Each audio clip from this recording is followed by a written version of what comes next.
Okay, so we're recording. So today's session, I mean every session that we do, but today's session in particular, I'm just going to change the mic here because it's dangling, is very much to do, and as it is to do with all yoga practice, about the nervous system. So often we think of yoga as being a practice to do with the breath and strength and flexibility, but actually it's more the case that flexibility and strength is more about the relationship between the nervous system and the muscles than just the muscles on their own. You know, so we can work on the muscles and build up strength if we do something over a period of time. But actually, in fact, if you stop, it's about 6 weeks later, the muscles will just come back to where they were before. So when we work in yoga, we're working in a consistent, slow fashion to build greater awareness on the body and how the body functions and how the body feels. It's very common in the modern day to have this sense of separation. And there's a lot, we can blame the 17th century Enlightenment for that, when we've considered, or they considered the mind as being separate to the body, whereas in Eastern philosophy, it's really about this holistic approach. And the medicine that we're doing nowadays to do with polyvagal theory, etc., which is very in vogue at the moment, highlights that anything going on with anxiety states, for example, anything going on in the mind is going to be experienced in the body somehow. So all these systems, the endocrine system, lymphatic system, circulatory system, they are all in relationship to one another. And it's really a mistake to focus on one element and not focus on the other elements, the body, the mind, the experience, and the environment. And it was Earth Day 2 days ago, I think it was. So that's really in relationship to what we're working with within our yoga. So make sure you're comfortable sitting cross-legged. I'm going to put a little prop underneath my buttocks just to make sure the pelvis is in an anterior tilt. So you have the hip points open, knees below the hip points, just coming into a comfortable place to start. And again, within our yoga practice, we can notice that the positions that we put our bodies in will have an instant effect on how we feel and how we engage with the world. So we're dealing with this social engagement system. And within the nervous system, there's 5 cranial nerves that are interlinked in terms of social engagement. You've got the facial muscles, the ears, the muscles around the neck and the shoulders. So the way that we perceive the world can be intrinsically linked with our sense of well-being. So we'll begin to unpick that a little bit. And the wiring and biology in the body are so ancient, often so ancient. So for instance, you've got the dorsal vagal, which is a vagal nerve that runs towards the dorsal side of the body, the back side of the body. So that evolved 500 million years ago. It's really ancient. It's only later on that you've got the social engagement systems of the ventral vagus, which are to do with social engagement when people began to live in colonies, cities, that we begin to develop this idea of smiling, reciprocity, and co-regulation is spoken about in quite a lot of depth within polyvagal theory. It's a sense of safety. So if you feel safe with a certain person, a friend, family, or just a stranger, their nervous system may be in a state of the ventral vagus state, where they feel calm and relaxed. And you'll feel that as a body. We are a social species. We do not live on little islands separate to one another. You know, our existence is completely interlinked with everyone else around us. We forget that. I think the modern day really disconnects us from the fact that we are together in this. So you've got the sympathetic sort of side of the nervous system, which is the fight or flight. And you can have the chronic stress response, which is the response of a consistent sympathetic activations. When you're running on adrenaline, your adrenals do get exhausted. We live like that in the modern day. That's fine for short bursts of time when we need to act. You know, when the tiger's running at us, we need to run. We need to get into that engaged sense of flight. But often we don't need to hold on to that state. And the body sometimes does get stuck. And you've got the ventral vagal system, which is 200 million years old. So it's, you know, another 300 million years later that developed. So that's really interesting to be aware of. There are a few ways that if you feel like you've had an anxious time of it and you're not feeling quite right, there are a few ways that you can touch in to whether your body is holding onto anything. So rub your hands together. Remember to breathe. Coming into our yoga practice, drawing the mind into the body and noticing how you are. We've got warm hands, hopefully. We're going to give ourselves a little bit of a self-massage and come into where the traps exist, which is around the top of the shoulders here and between the neck and the shoulders. So you've got the trapezius, which is the muscle that comes up the back. Now this trapezius can often feel very tight around this area of the body.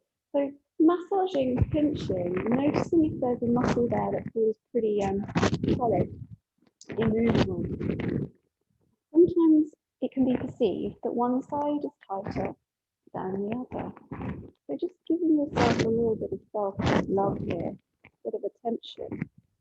So I really noticed earlier when I came into my downward dog that my neck was really tight on one side. And that is interlinked with the sort of end of the week that I had. So the massage the lower realms of the neck up past the sternomastoid, another really key muscle which can become very tight. So you've got the sternomastoid along the side of the neck here, and then coming up to the PNJ and the mastoid where the jaw connects. You can massage and circle. So I'm circling into the jaw here. So the jaw often becomes quite tight. And as we discussed last week, the hips hold a lot of emotional tension and it tends to go right up into the jaw. And then you can stretch the ears. Now this is actually something that's suggested to attend to the vagus nerve. So you've got the healing power of the vagus nerve and how you can hack your nervous system and therefore your vagus nerve by doing these exercises. This is interlinked with autism as well. There are these little earbuds that you can get that vibrate into the ear. So we're going to massage into the upper lobe of the ear with our fingers, massaging in there, noticing how that is. So if something feels a bit tender and achy, it suggests that it needs a little bit of attention. And then massage into the lower ear lobe. And actually they suggest that you can go into the ear here towards the wall. But if imagine you've got these cotton wool earbuds, and obviously you don't want to go too deep, that's not recommendable. And you're massaging as though you've got these cotton earbuds. And you're just accessing that area that is actually connected up here to the ears. It runs along the neck and down. It affects the heart rate. So you've got the variability of the heart interconnected. It's called the wandering nerve, the vagus nerve. And it goes down into the digestive system. So when we're under attack, when we're in fight or flight, therefore into the sympathetic nervous system, you will experience things like IBS because the body is adapting to a situation where all the blood is flooding into certain areas. It will turn the digestive system off. So if you're someone who experiences constipation or IBS, it might be something to think about. Maybe that your sympathetic nervous system is chronically activated. It often is in many of us. So just being aware of this amazing wandering nerve that comes up through the body here.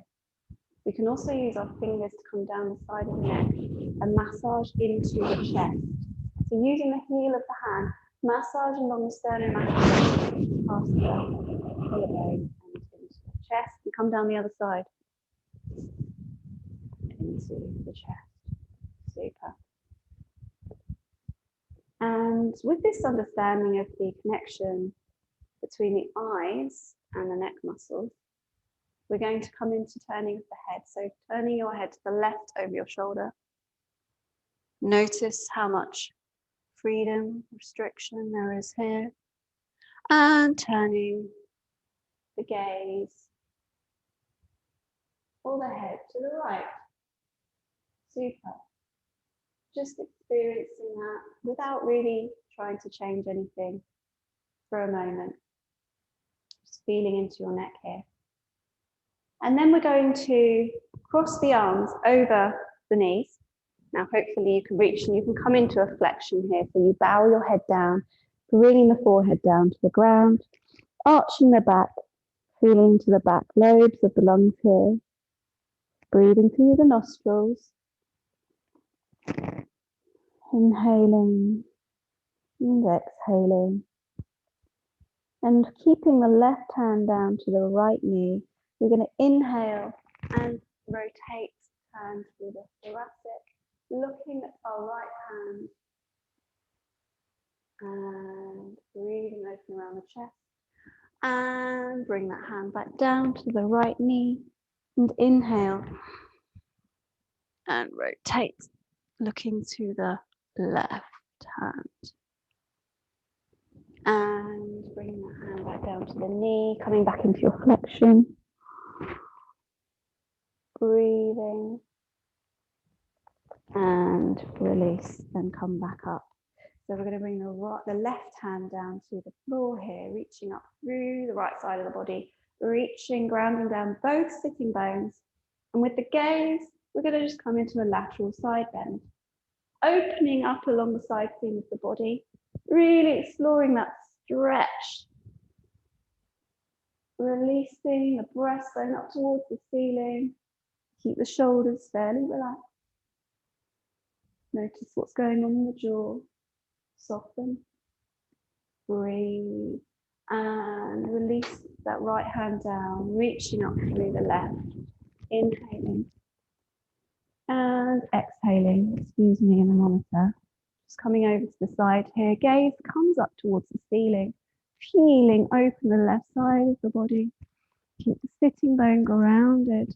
Inhaling and exhaling. Notice if it feels tight around the shoulder here, or this area is interlinked with that sternocleidomastoid. Just notice without judgment. There's no good or bad, no better or worse way. It's just noticing.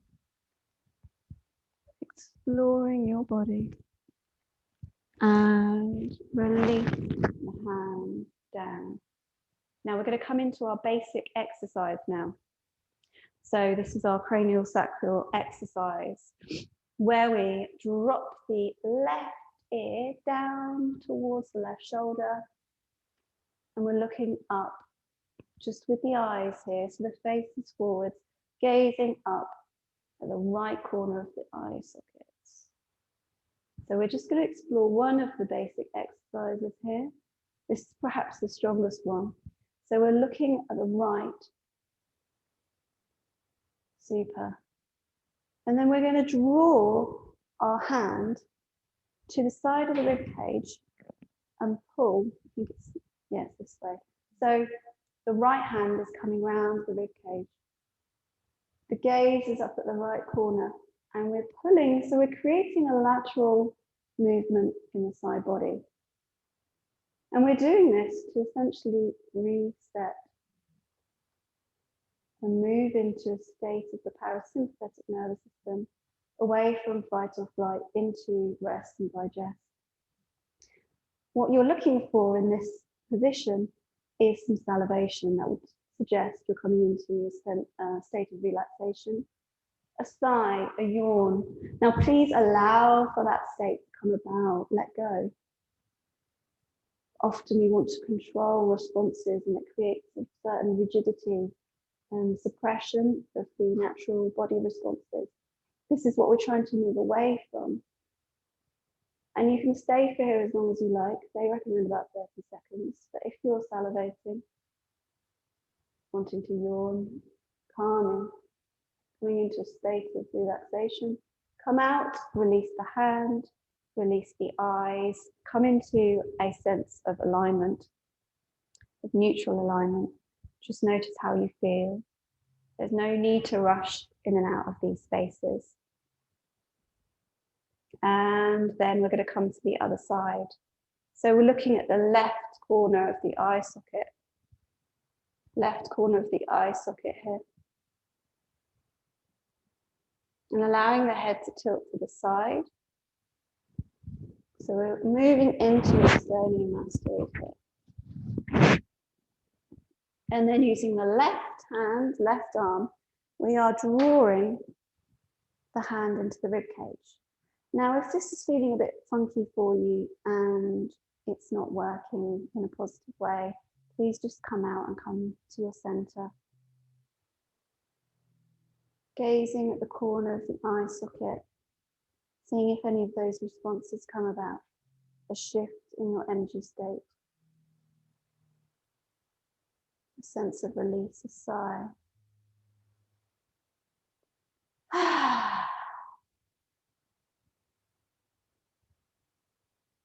Really exploring this here.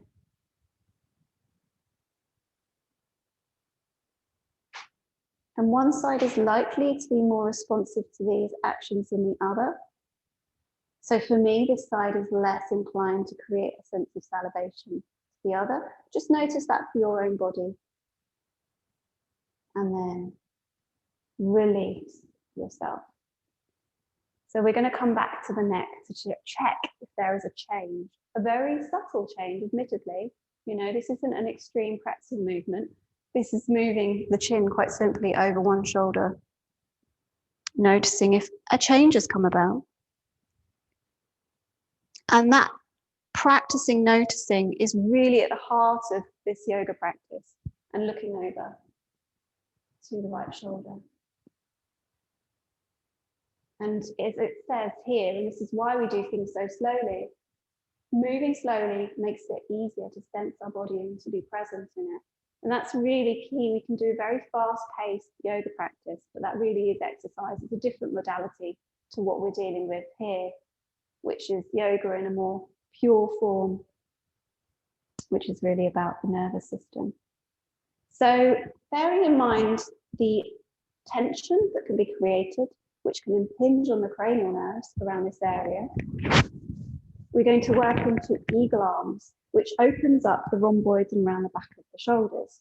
Again, you'll feel it possibly in the neck. So opening the arms out wide, we're going to cross the arms so the right arm comes over the left arm, and it might be the case that you're exploring just about here, but see if you can wrap so the back of the hands come together, and indeed you might be able to bring the palms together. Breathing and exploring how this feels within your body. So we're aiming to lift the shoulders, or rather the elbows, up towards the chin. Noticing how that changes the experience within your body, relaxing the shoulders here. Breathing, releasing on the exhalation. Super. And then on your next inhalation, we're going to open the arms out wide and cross the right arm now underneath the left arm. How does it feel on this side? Coming to backs of hands, or indeed wrapping the palms of the hands together like this. Breathing, just noticing if you're collapsing into the lumbar at all. Releasing with the exhalation. Inhaling. Exhaling. Inhaling. And exhaling. And then we're going to inhale the arms out and come onto our backs. So we're coming into semi-supine. Move any props, things you need. And we're going to come into that constructive rest pose, as Donna Fari calls it, of semi-supine, where the feet are about hip width apart, but they could be in a position that you've explored for yourself, where if we were to be given a general anesthetic and all the muscles turned off, that you would completely relax, but the legs would neither sort of move outwards, perhaps they would move inwards, but the iliac psoas here would be able to completely let go. And you'd have very little holding you up apart from the structure of your skeleton. So when they do put you under general anaesthetic, they have to be really careful not to move or dislocate any joints, because it's the musculature and the ligaments that are really holding those joints together. So we're going to come into thread the needle first of all, folding the right ankle over the left knee, coming into that first position, bringing the fingers or the thumbs to the hip points. And perhaps you want to bring those feet and those knees in towards the front of the chest, dorsiflexion in this foot to protect the knee. So if we've got tension or anything restricting the hip external rotation, you'll find that over time it can potentially go into knees, which is why you come across so many yoga teachers with knee issues.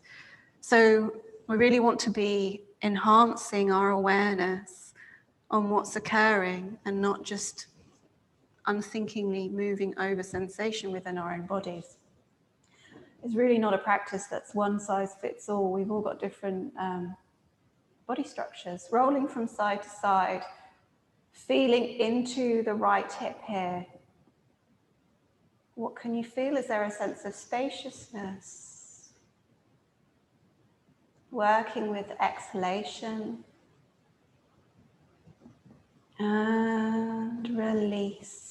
Coming back down, we're going to swap sides. Just make sure you touch base with the hip points before you externally rotate the left side, the knee coming out to the side, dorsiflexion of the foot, wake up the feet and draw the knees in. How does this side feel? Now I like to breathe down this lower footprint here. How is the left side in comparison to your right? So for me, for example, the sensation seems to be stronger, but there seems to be a little bit more movement. Rolling from side to side. Utilizing this long exhalation. And these long exhalations, this pranayama, these breathing practices, and woodwind practices apparently are very good for the myelination of the vagus nerve and increasing vagal tone. So I got my son to begin to learn to play the trumpet specifically for that reason, all for his vagal tone. Okay, so releasing the feet down, bringing both feet down into your semi-supine. So we're going to bring the arms out into a T shape and come into eagle legs, so Garandasana legs that come with the arms. So firstly, we can try the right side, crossing the leg over. That's your first position. And then draw the knees up towards your chest. And then perhaps for some of us, and this is going to depend on the size of our calves, can you double wrap the feet? Coming into Garandasana legs. So you can move the knees away, explore how that feels, sense of containment around the front of the abdomen. And we're going to rock the right knees on top here, rocking over to the left side of the body to come into Jatara Parivriti, your rotation. Keeping that right shoulder blade, scapula down to the mat. And see how it feels to bring the gaze over to the right arm. Now, if the neck is not happy to, and you might find the neck's feeling a bit more released from that basic exercise, you can, of course, keep the gaze up. You don't want to be building any tension.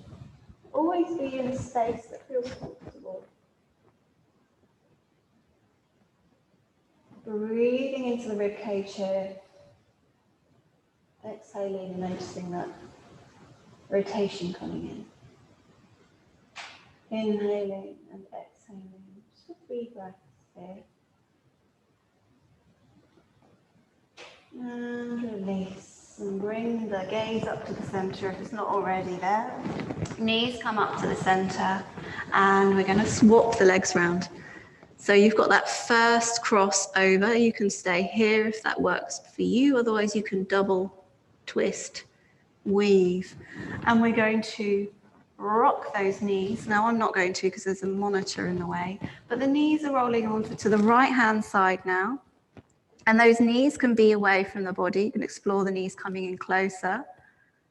Coming into Jatara Parivriti on the other side. Allow for that rotation to come in. Now, if you want a stronger rotation, that will come about if the knees come up higher towards the abdomen. The gaze now comes over to the left arm, if the neck will allow for it. Again, you cannot force the neck. You cannot exercise the neck into greater flexibility. You can only really release the muscles by working through the nervous system to come into this sense of relaxation, to bring about a change. Bringing the gaze up to center, releasing your Garandasana legs, and draw yourself in towards a little cosmic ball, bringing the gaze up to the knees. Tiny, tiny little balls of energy that we are. And then release yourself out like a single organism, expanding ourselves out, allowing for the limbs to explore what it is to be open and receptive. And then we're going to come into Garandasana. So the right leg comes over and the right arm comes over. So we're doing Garandasana but on our backs in supine. If you explored these elements individually, how does it feel to bring them together? So there is again the sense of containment around the front of the body to protect the lumbar. We can lift the elbows and knees together on an exhalation and move the elbows and knees away from each other on an inhalation. Exhaling, gathering, inhaling, releasing 5 times. Exhale, knees to elbows. Inhale, release, exhale, gathering in. Holding this, pressing the lower back down to the mat, and release and unravel. Super. Bring the knees towards the chest, and we're going to do some rolls as we do to feel into the spine, massaging along the spine, the cheapest massage that you can find, rolling, exploring how the spine feels today. Really coming up into the shoulders here, the scapula, feeling into the rhomboids again. The rhomboids are going to get some love today. And we're going to transition, crossing over the shins, bringing the hands over the knees, coming into all fours. So I'm going to suggest we do a little flick back, if that's available to you. Otherwise, we can just come into all fours, and whatever means works for you today. Super. We're going to use this opportunity as a transitional moment, but I want you to come back to these fingers, pressing down the fingers nice and wide to protect the wrists. So we come into this, becoming an ingrained kind of action, a habitual response to open those hands up, awaken the hands. And for most of us, we can come through our plank, lengthening the legs, or we're going to come down to prone through knees, chest, chin, exploring lifting the knees off the ground. And perhaps we chaturanga with the elbows coming towards the rib cage, or you can knees, chest, chin, whatever works for you. Coming down into your prone position, where Sphinx is coming about with the elbows bent directly under the shoulders.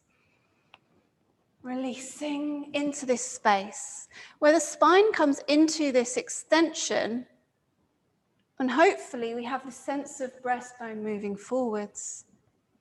Opening around the shoulders, bring the shoulder blades together behind the spine. Looking over the left shoulder. How is that? Looking over the right shoulder. How is that?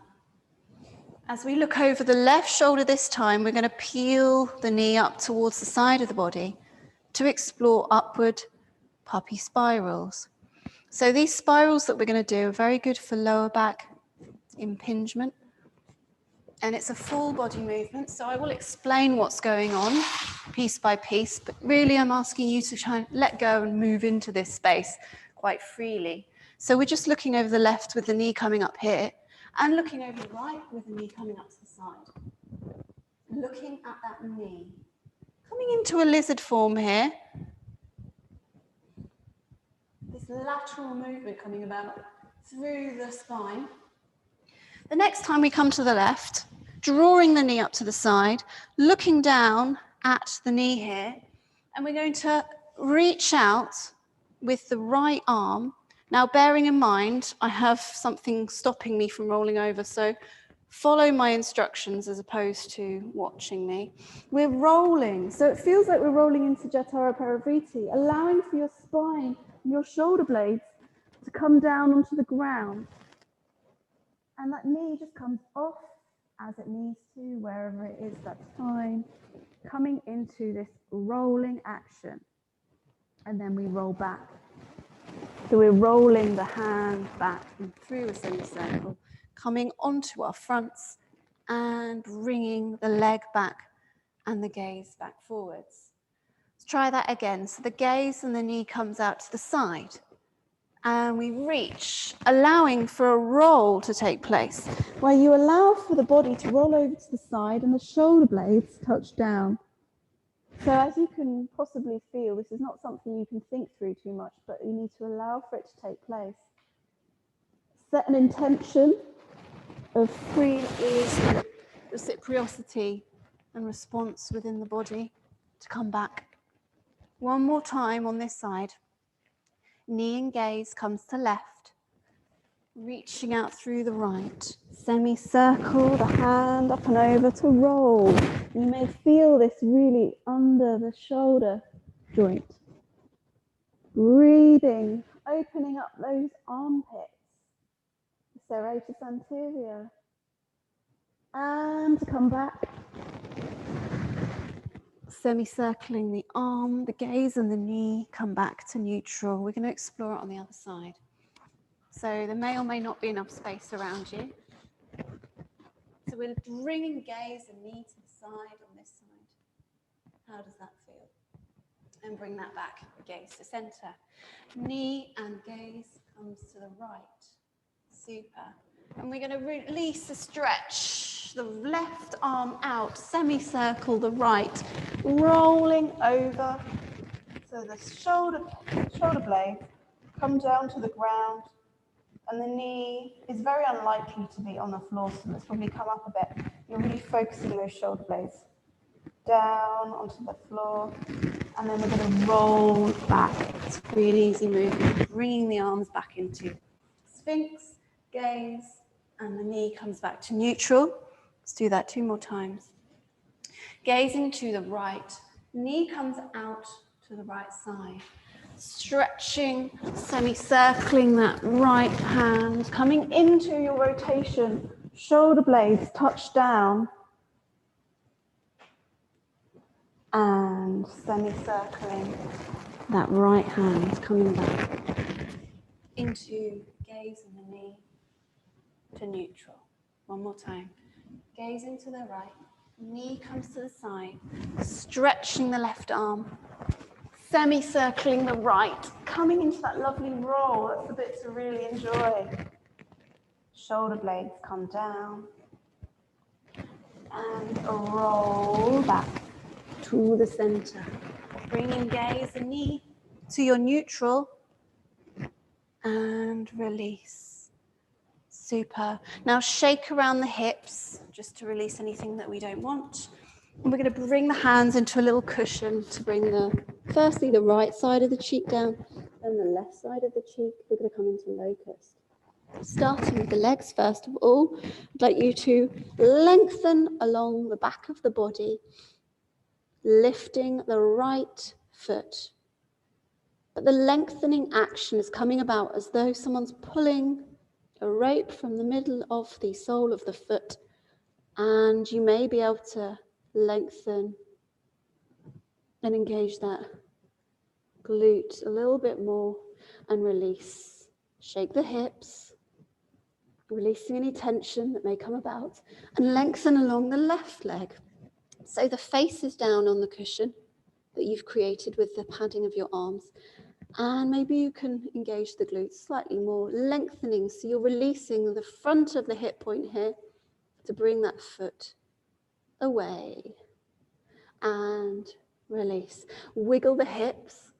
And we're going to do both of those together.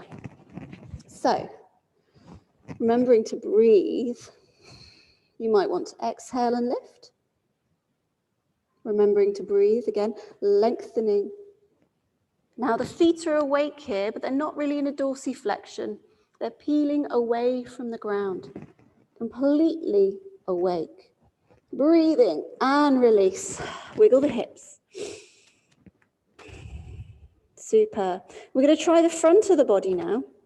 Now, the hands are going to come down by the hip points and the chin and the gaze down at the mat. So we've got long necks. And breathing into soft bellies.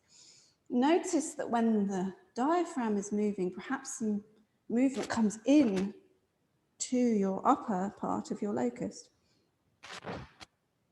Maybe. Draw cheek back down, wiggle the hips, and we're going to do both ends together now, lengthening along the back of the body, thinking about this opening along the front of the body, and the hands coming down towards the hip points, gaze on the mat. So we're not activating this with chins. Lovely long necks, locust, and it doesn't matter where the feet are. This does not have to be an extreme movement to be helpful in your body.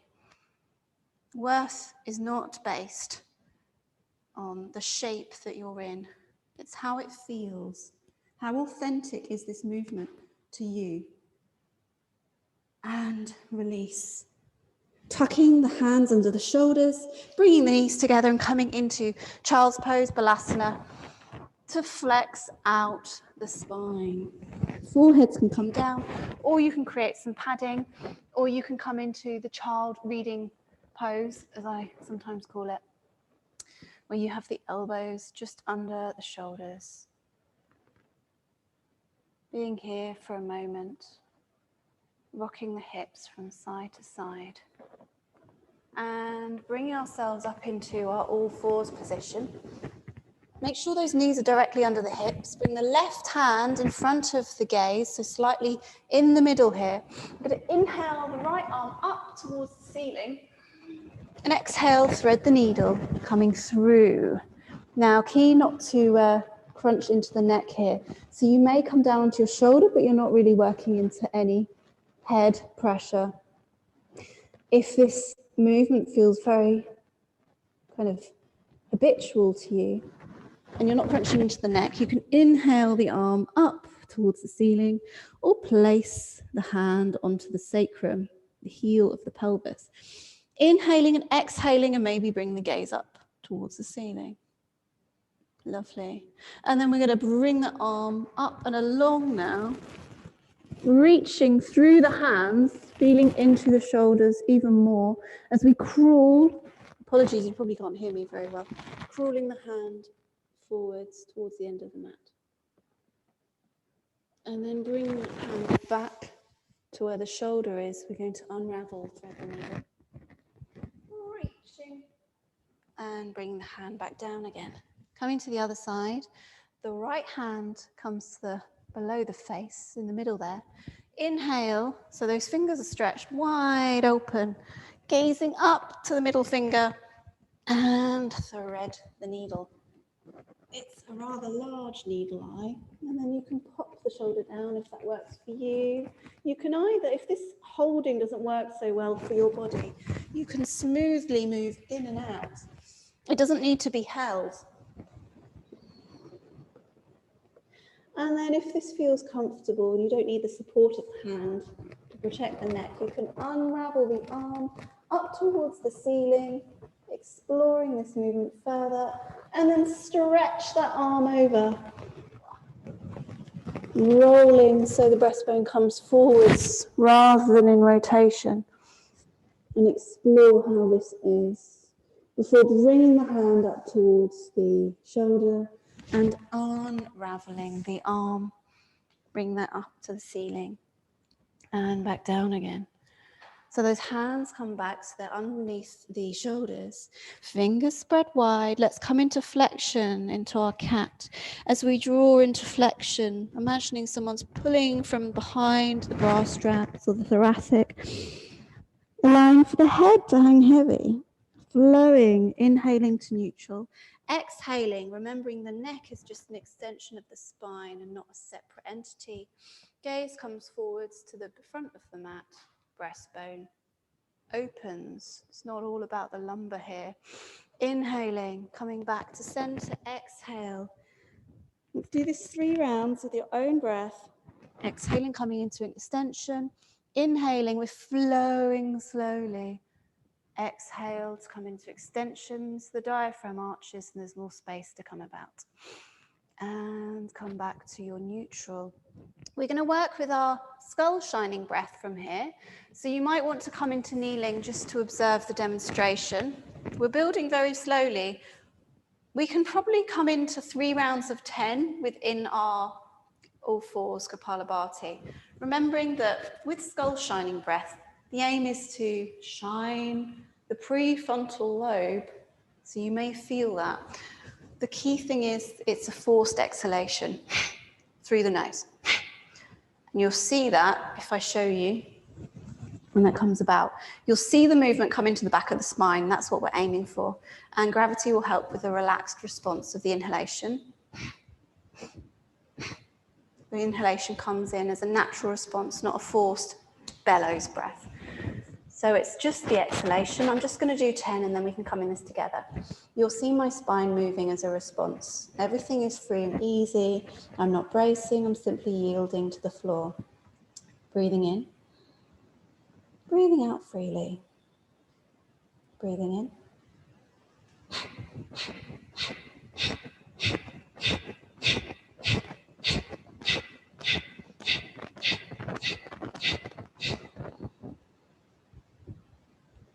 And after the last exhalation, you just simply allow for the long inhalation to come about. Now we're going to do 3 rounds of that.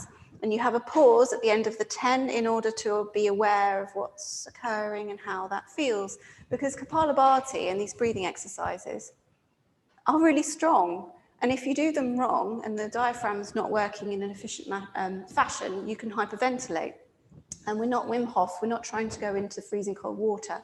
So we're not really aiming for that, we're aiming for an energizing breath that clears the mind. So we want that to come about in the right way. So we're coming into all fours. And do say if you want any sort of clarification with the breathing practices, feel free to unmute yourself if you need to. So we're just inhaling through the nostrils. Also, I was doing this yesterday and realised I needed to blow my nose. So if you've got tissues about and that needs to happen, please do. Inhaling and exhaling freely. On the next inhalation.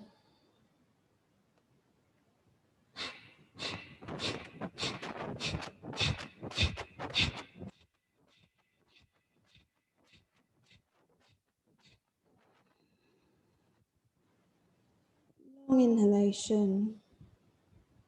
Exhalation. Inhalation.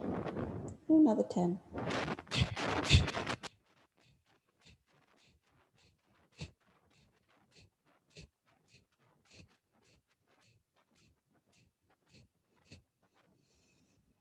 After the 10, long inhalation comes about. A relaxed exhalation, and the inhalation that you do before your Kapalabhati isn't a full inhalation.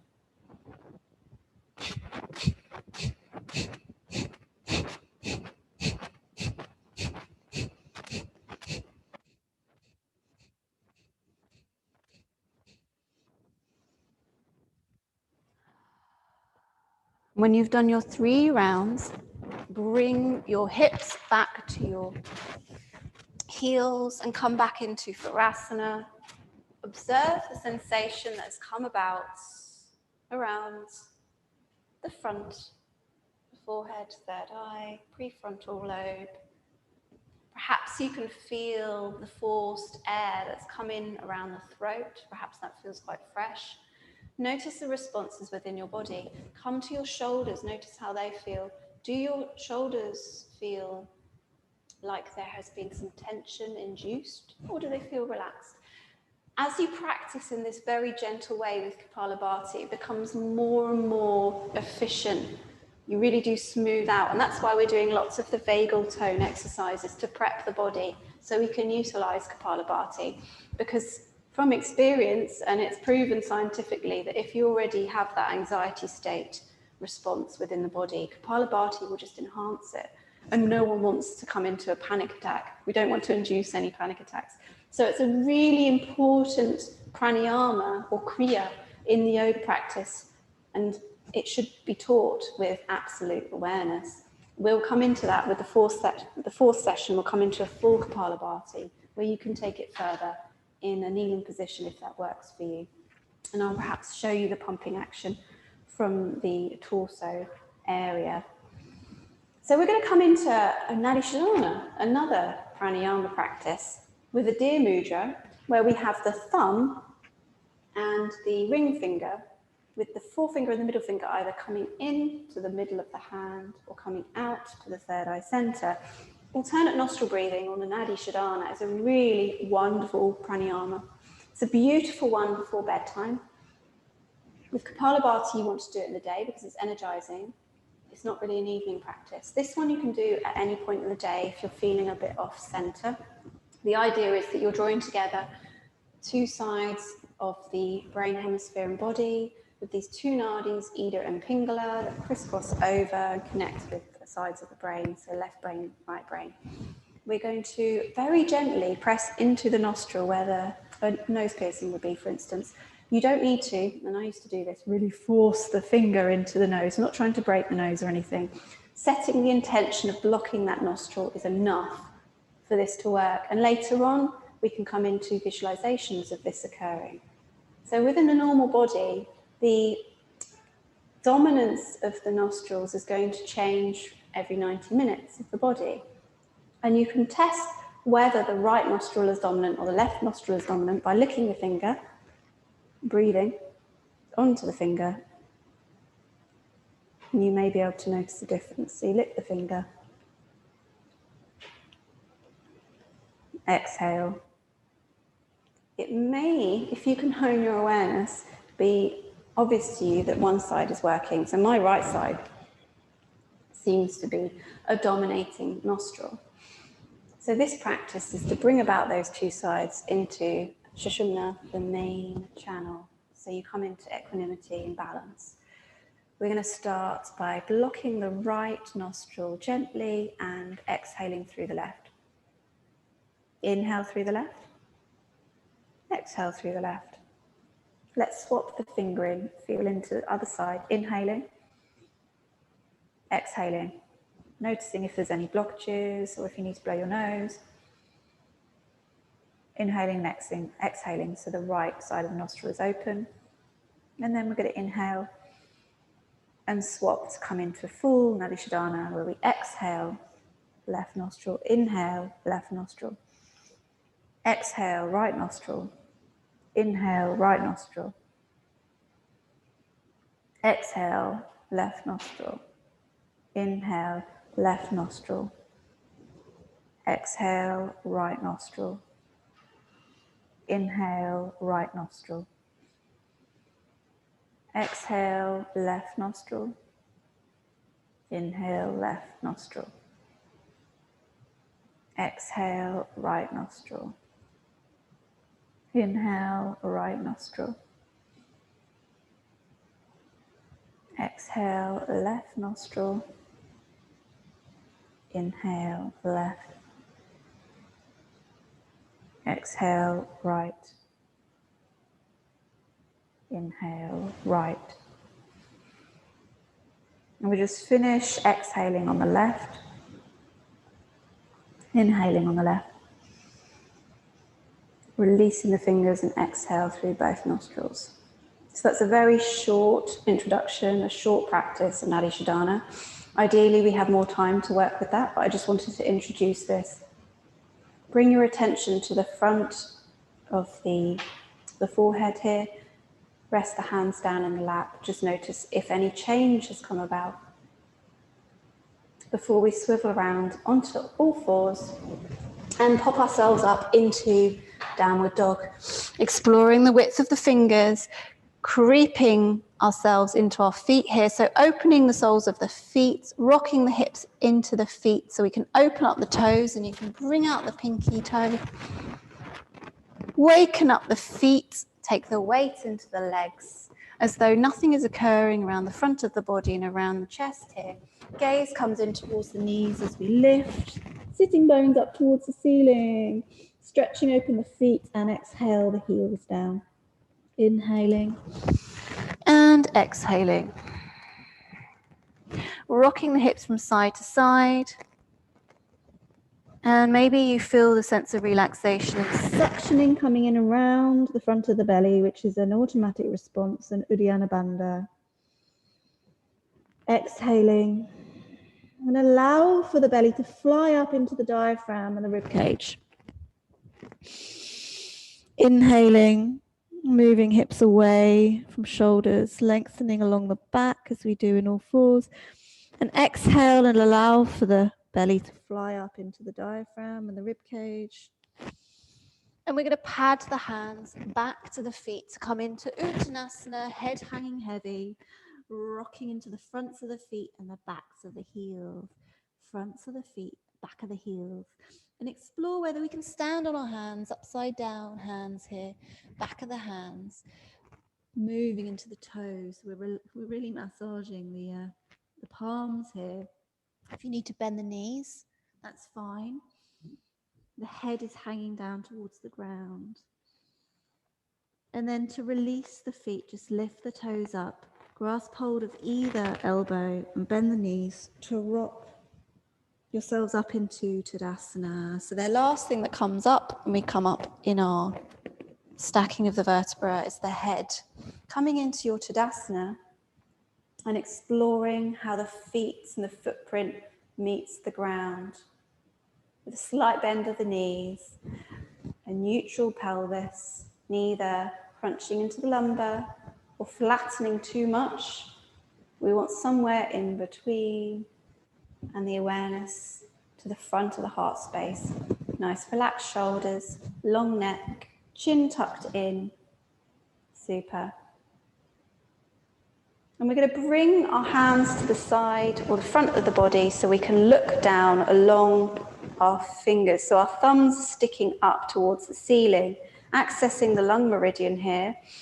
I want you to pay attention with your peripheral vision, so that's your vision that you'd use in a landscape, exploring opening the arms, and just stop opening the arms when you have lost the thumbs in your peripheral vision. The gaze is soft, the temples are soft, the jaw is soft, and then you stop moving the arms when you have lost. So you want those thumbs to be in your peripheral vision.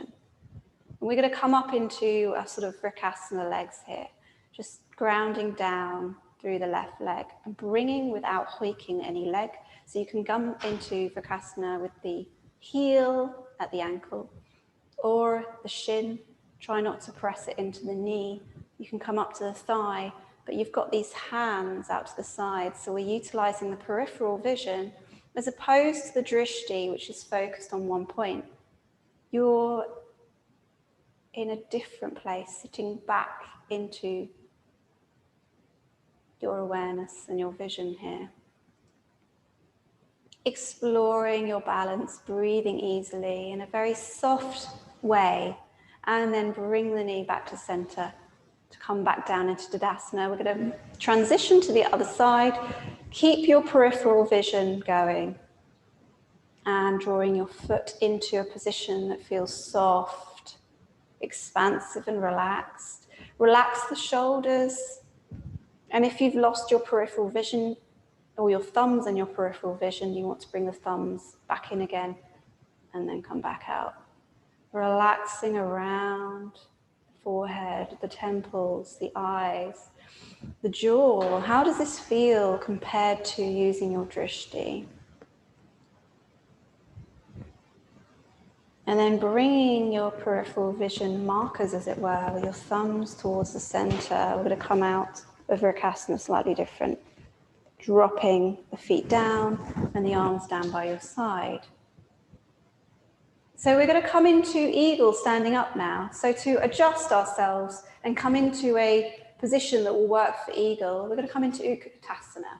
So footprints into the mat, sinking the buttocks down, not collapsing into lumbar, arms reaching up. So we're reaching and the fingers are twinkling. This is our chair, our Uttanasana. We will be utilizing this for eagle and then lifting out. So we're coming into eagle first on the left side, crossing the leg over the thigh and maybe a crossed leg. So remember how we were doing this in supine? We're coming into a similar position. but we're doing this now standing. So you've got the right leg over the left. If you need some balance to hold onto the wall, feel free to do so, or a chair would work. And then we're crossing the right arm over the left arm, wrapping into the position. And we have those staged positions that we have already explored, lifting the elbows up towards the chin, crouching down, bending the knees. Inhaling and exhaling freely into the abdomen, soft bellies.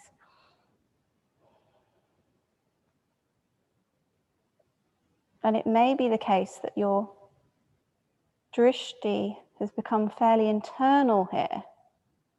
Just notice what's going on. You've come into a sort of cross-eyed or a peripheral vision, and then release up and out, but we're coming out into a kind of starfish. Can you release the leg out to the side and the arms out to the side before we come back in? So I'm going to come to the front facing position, grounding down through the leg, bending the knees, wrapping the feet. Left arm comes over right, bending elbows, bringing elbows up towards chin, crouching down. Breathing, feeling into the back of the shoulders, the rhomboids. Sitting into your eagle, lifting up elbows. Breathing. Explore this eagle Garandasana before we open and release to the side. Open up wide, take up space, and then come back down. We're going to lift ourselves up onto our toes, bend the knees, and sink ourselves down. So we're just balancing on the toes, noticing how the knees feel, and coming in. Give yourselves a little hug into the legs before we roll down. Now, we're going to come into our inversion now. If you want to come into the Viparita Karini against the wall, and that's the option for you, that's fine. Remember, we've got a full moon coming up, so you may not want to come into shoulder stand. We'll explore rolling, and if you know that the rolling feels free and easy and there are no stuck areas and you feel confident, we can just roll into shoulder stand. The contraindications, as I always say, are migraines, eye issues, high blood pressure. So coming into rolling, again, noticing how that is for your spine. And most of us will feel like we can just simply pop ourselves up into shoulder stand from that rolling position. But this won't be for everyone. When you're in your shoulder stand, bring the feet so I could potentially bring a block and place it on this table you've created with your feet. So I'm just going to come out and give you cues as you need. So whatever inversion feels good for you, please use that. Listen to your own body. These sessions are opportunities to take what works for you and to know what works for your body, why it might work for your body and why it might not work for your body, what the reasons are. I really want you to feel empowered to hack the yoga experience. And obviously you can come into a pose of tranquility if you want to come into a softer place where you balance the hips with the feet, that kind of pendulum experience. And that one is beautiful for feeling into the rhomboids and the trapezius. That's probably the best inversion for that. And for some of you, you might be coming into embryo. So if your shoulder mobility is so free that you're practiced enough to come down into the knees, sinking towards the ears, keeping those elbows in. If the feet come down to the floor, you can open the arms alongside the mat. Embryo. Lovely. I can see, Helen, you've got a brilliant Viparita Karini going on there.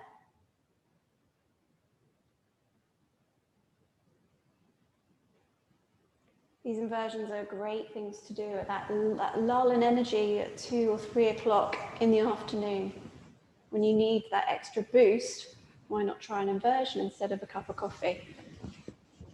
And a bit of dandelion root.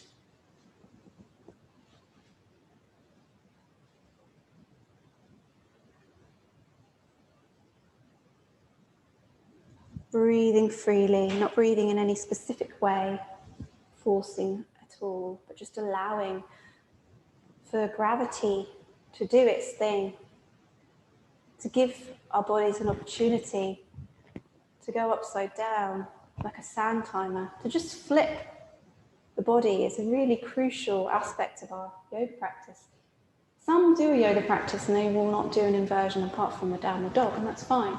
Maybe your yoga practice is seated meditation in the traditional sense. You know, if you read the Hatha Yoga Pradipika, there were just a few positions, namely various seated positions, because it's all a practice for meditation to reach samadhi and then Kaivalam.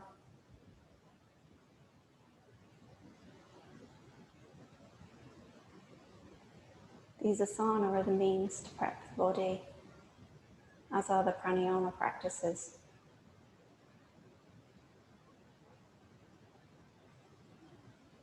And if you're coming out of your shoulder stand, just imagine that you're coming out so each of those vertebrae rest down on an individual basis as slowly as can be, allowing for the gaze to come up. If you're in your legs up the wall or legs up sofa, just come out in a way that is slow and safe and sensible, moving away from the furniture that you're at. And you can just draw the knees into the side and windscreen the legs from one side to another, coming into the cupped hand. So you're just rocking into rotation. Or you can come into your Jatara Parivriti with the arms out to the side, your T shape. So we did this with Garandasana legs earlier. Dropping the knees to the left, keeping the shoulder blades down, gazing over to the right hand, breathing along the side, seeing with the body. Inhaling to the ribcage, exhaling, feeling the spine and your skeleton resting, stacking, inhaling, feeling that sense of expansion around the rib cage or the rib case. Exhaling. Bring gaze center, rock the knees up and come to the other side. So the knees come over to the right, the gaze moves over to the left. How is your neck? It's possible that your neck now is very spacious indeed, and there is no anything coming about. There's just a sense of softness, lightness, and ease.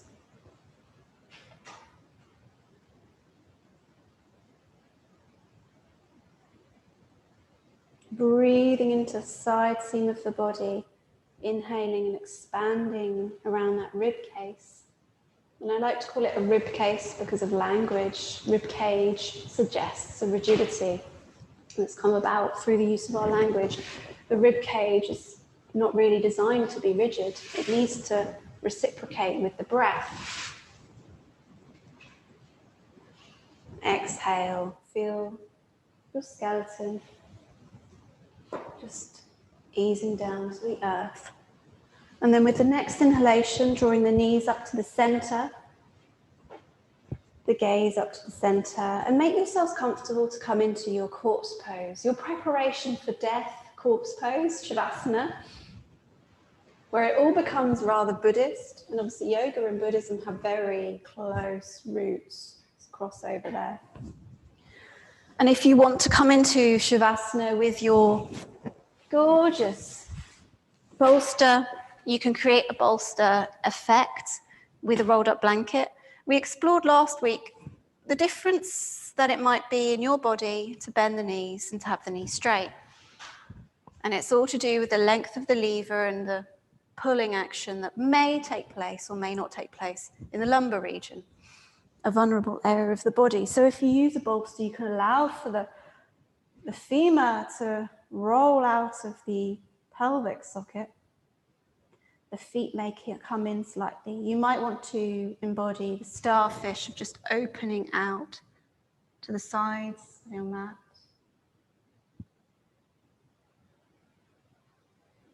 And if you want to adjust around the shoulders and explore how that might feel, lifting up through the elbows, lift the breastbone off the ground, tuck the shoulder blades together, and draw them down, and you open up the shoulders. Realign the shoulders here. That can feel really gorgeous.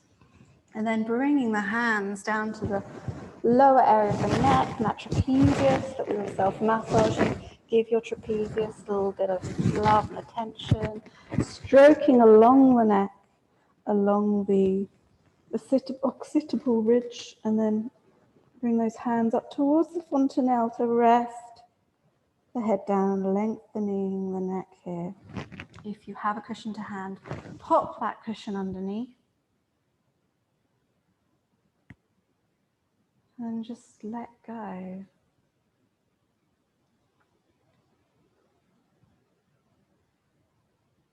Notice if any changes have come about from the beginning of your practice to the end of the practice. What has occurred? And often the reasons why we come back to a long and dedicated yoga practice from, over long periods of time is because there is a change in the nervous system. We feel better after our practice. This practice has been an opportunity to unwind some unhelpful responses within the body and just attend to what it is to be human. Yogic philosophy goes into the depths, real deep depths of what it is, what consciousness is, and what it is to be human. Within the Upanishads, it's to attend to the thumb-sized self that sits within the Atman. And that is that we are all the same. There's the same integral sameness within all of us. And we can often get very hung up on the differences. But when we come back to that sense of sameness, which, part of that is discernment and word discrimination, but not discrimination in the sense of this is this, this is that, there is a difference. But discrimination in the sense of a honing of what is important and what should be focused on, and how our focal point can change things. Our perspective is inherent to the way that we experience the world. And we can change that with just simply checking in on ourselves and coming back to this sense of equanimity and calm.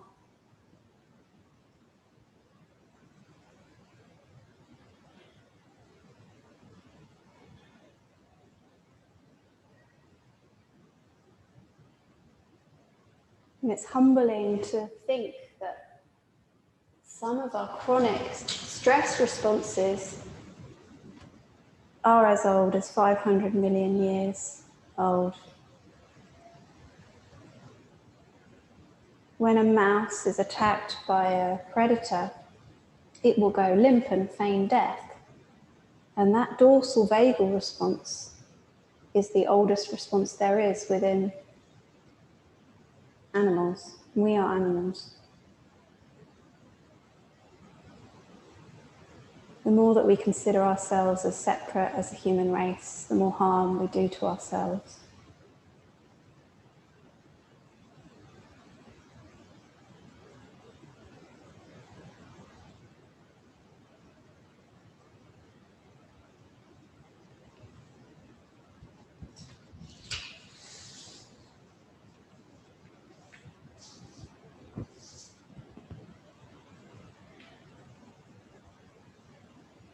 And what if we can all use this yoga experience to harness a shared experience of safety, feeling of safety that's felt within the body, where we can harness that pranic energy and really gain energy to go through with our days without being pulled by various stories.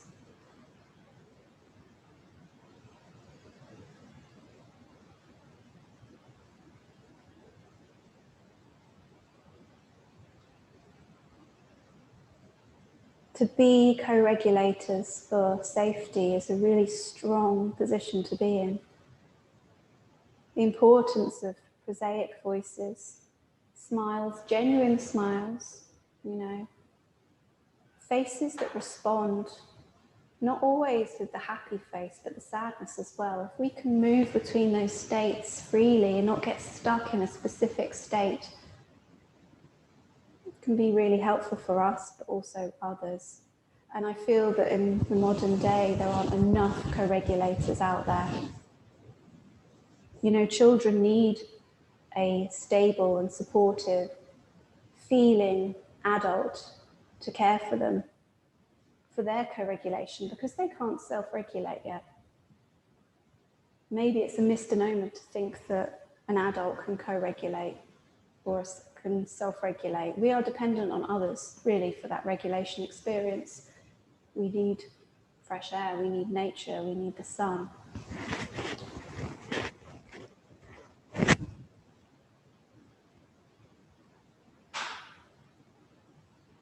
And it would be an interesting takeaway for you to try and experience or untangle and begin to become aware of how different people's nervous systems affect you.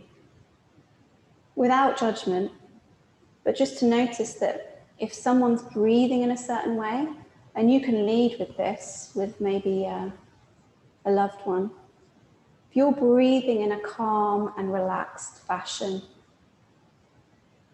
and you're embodying that sense of safety, that ventral vagus state, that social engagement state, where you are reciprocating with another, perhaps it helps them to move into that state. And it's like a dominoes effect.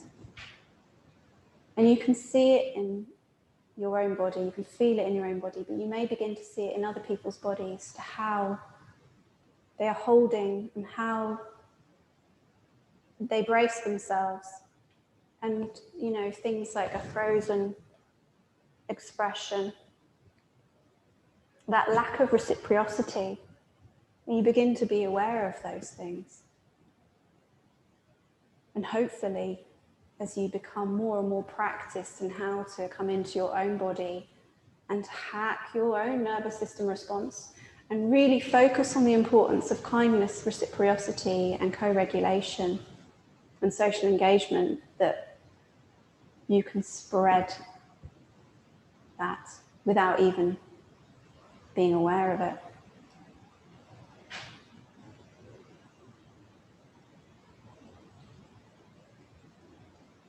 So this is one of the most important things, if not the most important thing about yoga, is about co-regulation.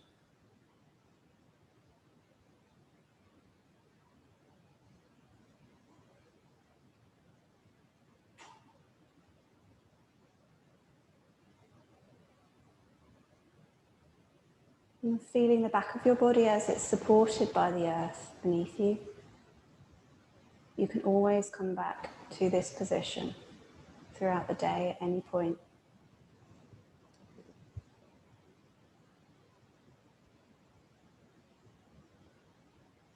Drawing your attention back into the breath, noticing how subtle the breath may have become. You may feel that you're hardly breathing at all. And then bringing some movement into the extremities, the toes and the fingers. I invite you to roll over to either side of your body at the end of this sound, nada. So at the end of the vibrations that you can perceive, then please roll over.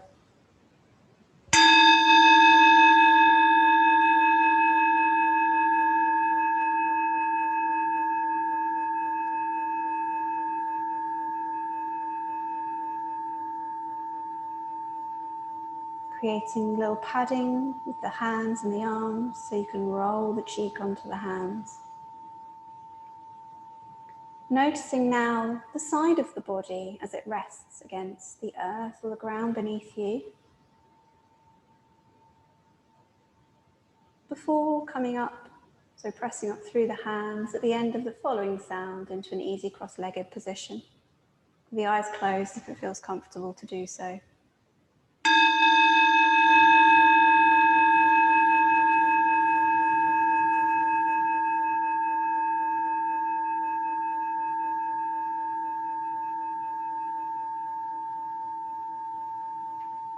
And if you're wearing glasses, you might want to move those aside. And the position that you come to an upright in can be anything that works for you. And rubbing the hands together, maybe the backs of the hands, maybe the shoulders, maybe the neck, maybe the front of the chest. You know, just really getting some feedback within your body is really helpful sometimes. And then bringing the hands to heart center, bowing, really important to come into this forward motion, bowing in acknowledgement of one another and the space in between as you bow the head. Namaste.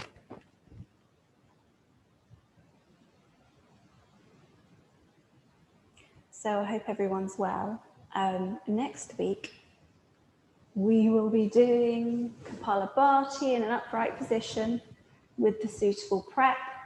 Obviously, we're doing some asanas and pranayama as well, additional to that, and some vocalization. So we will be doing some Loka Samasta Sukhino Bhavantu, some mantra work. Yeah, and it should be good. Every session is different. So if there's anything that you specifically want me to cover again, please do let me know. Anything that you don't feel sure of, or you want me to point you in the direction of extra stuff, please just let me know. And I will be, obviously, I've recorded this session. So if you want a copy of the recording,